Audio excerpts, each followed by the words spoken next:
Where's the pinnacle? I don't necessarily think this is the pinnacle, right? Because I can walk away from this and still be perfectly happy, right? I think this is a tributary. Everything comes to an end at some point. You look at all these guys that would be considered like fly fishing royalty. I would bet the farm that if you asked them the same question about where's the pinnacle, none of them would have the answer.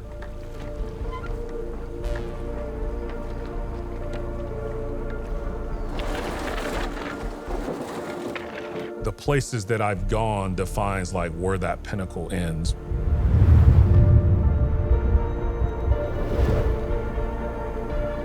For me, I think it's more or less, maybe the pinnacle might be, I've changed the face of how fly fishing looks.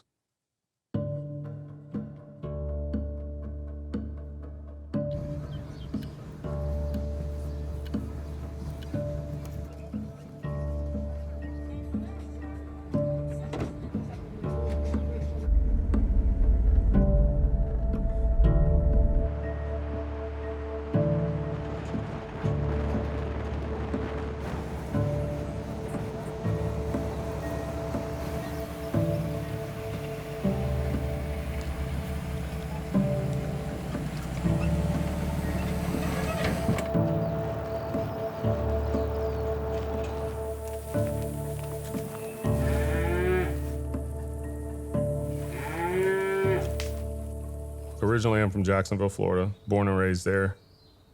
Father was in the military, so we traveled around quite a bit, spent some time in Europe. Eventually, we came back to the States, and he kind of finished out his career in the US. That's kind of where I grew up. Grew up fishing a little bit, not fly fishing. Yeah, black people don't do that. We grew up bridge fishing for like mullet and stuff, you know. My dad was my grandparents and everybody, that's kind of what our Friday nights were kind of consisted of, was a fish fry. So we would go sit on these bridges, just fish off the bridge and catch our mullet or whatever, and bring it back home and fry it up Friday night.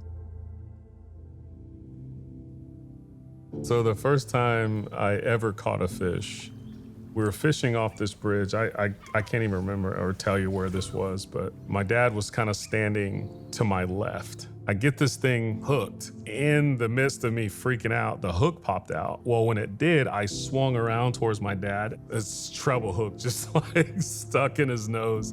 And of all the memories I have of my dad, that's like the most vivid. So I served a total of 11 years, which was more than what I wanted. Right? I wanted to do my 4 years, get my GI Bill, peace out, and go be whatever. But I'm glad I didn't, because I don't think I was ready to be let loose. The biggest thing I think that stuck out more and impacted me more was maybe the leadership part of it. And looking back, I think if people really sat down and thought about the responsibility they had when they raised their hand, it's huge. Like, it's a huge responsibility to say, I'm gonna defend the Constitution against all enemies, foreign and domestic. Like, that's a big thing.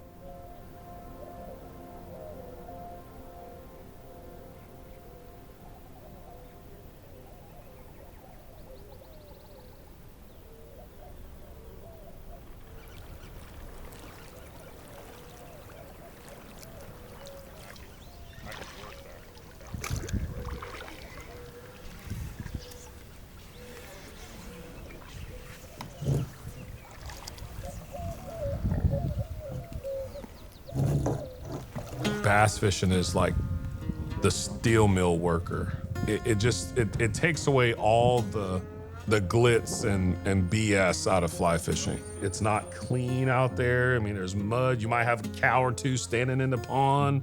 If I want peace, I'll go sit on my back porch and have some bourbon. When I get on the river, I'm not looking for like peacefulness. You know, I'm looking to like disturb some shit, right? Like, for me, I don't fly fish because I'm not like some of these other dudes, man, that say it's the calming and the serenity. I don't give a shit about that. I want it chaotic.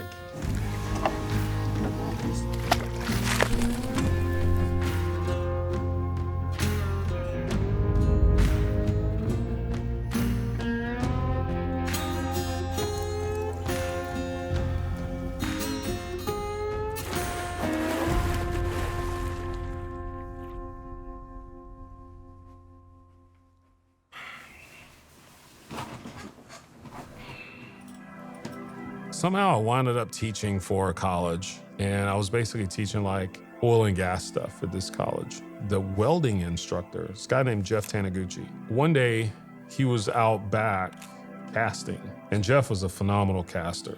I mean, he could cast a fly rod. So I go up to him, I was like, Jeff, what are you doing, man? And he's like, just practicing. We're gonna be going to so-and-so, and I'm trying to get ready.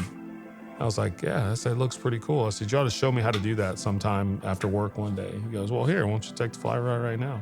He hands me the rod, and I'm, obviously suck. And he goes, hey, by the way, we do fly tying on such and such a night. There's a fly shop there in town called Bigfoot Fly Shop.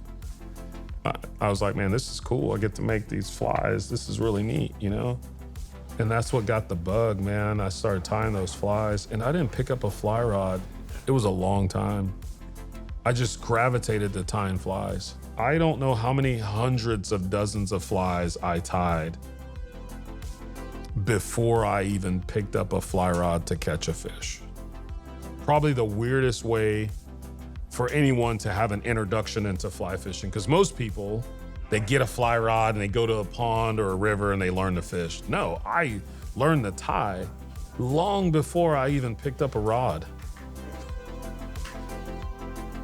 I actually bumped into a few master fly tyers. I don't know how you get that name, but I wanted it, right? Like I wanted people to say, that's Dan, he's a master fly tyer. I never got it. Call it a status thing or whatever, but I wanted that status, and I wanted to be good at it.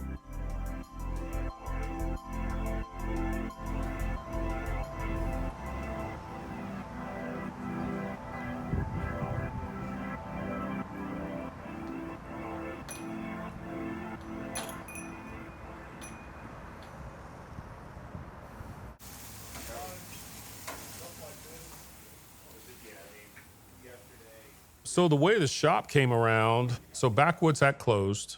Backwoods was the outdoor store here that we could kind of quasi call a fly shop. And so I was originally supposed to open a fly shop with a buddy of mine. He's since passed away. Once he passed away, that kind of went to the wayside.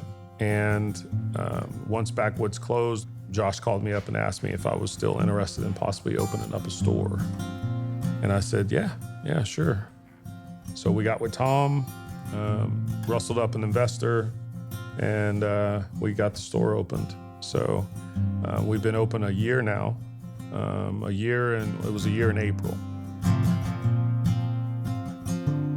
And now we're kind of tapping into, I didn't realize there was a fly shop here in Oklahoma. I didn't realize that you guys were here, or I stumbled across you guys on Instagram or on Google or whatever. And now we're also tapping into, hey, I want to learn to fish. And this was their resource, right? And since we've been open, we've probably been the catalyst of people getting out and fishing.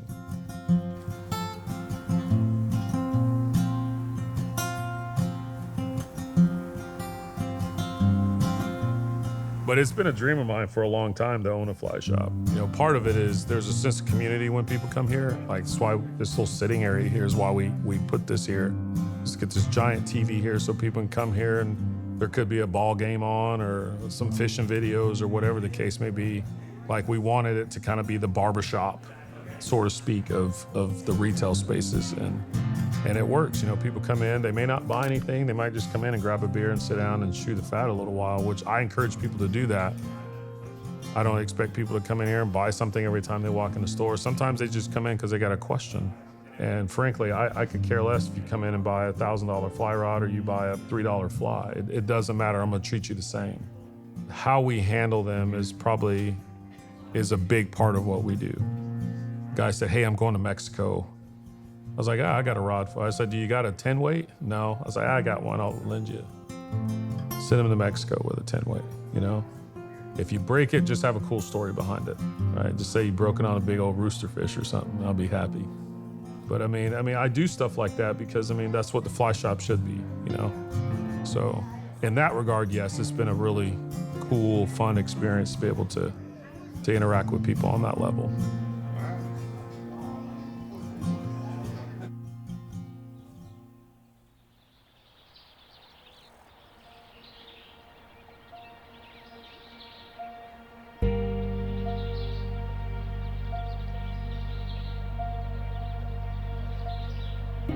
I mean, this might sound cliche, like I wanted to break the stereotype.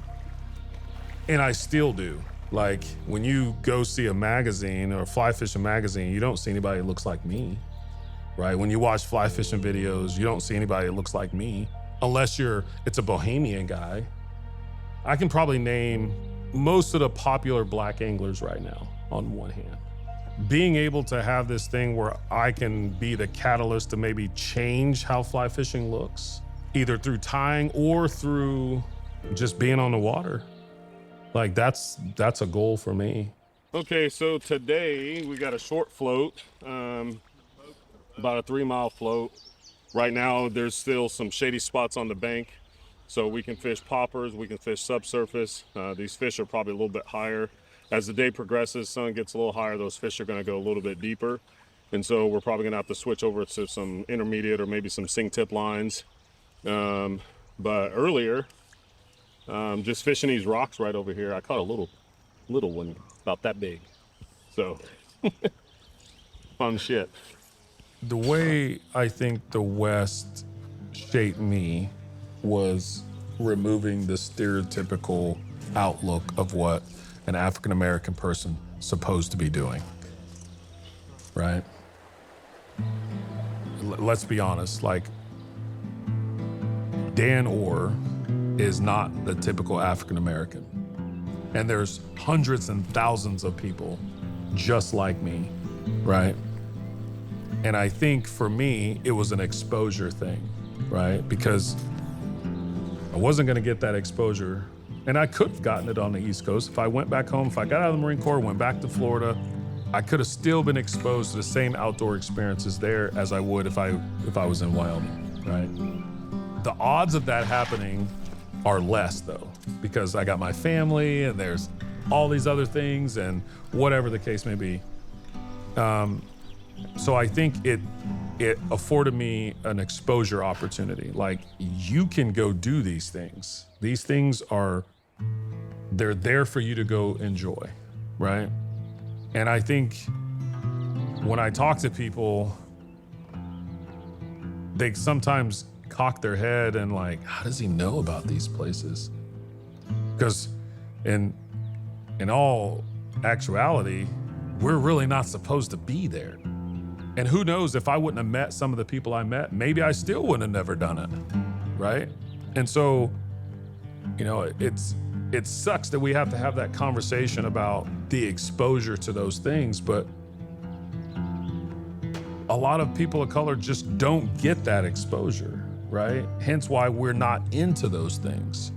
And so if I can share that with my kids, my friends' kids, or my family, or whoever, if I can get them to see that it's okay to not wear Jordans everywhere you go, right? It's okay if you wear flip-flops with pants, or it's okay if you're sitting on the bow of a skiff or my boat or whatever, and you're throwing a spinning rod for bass or whatever. It's fine. No one's gonna say you shouldn't do that, right?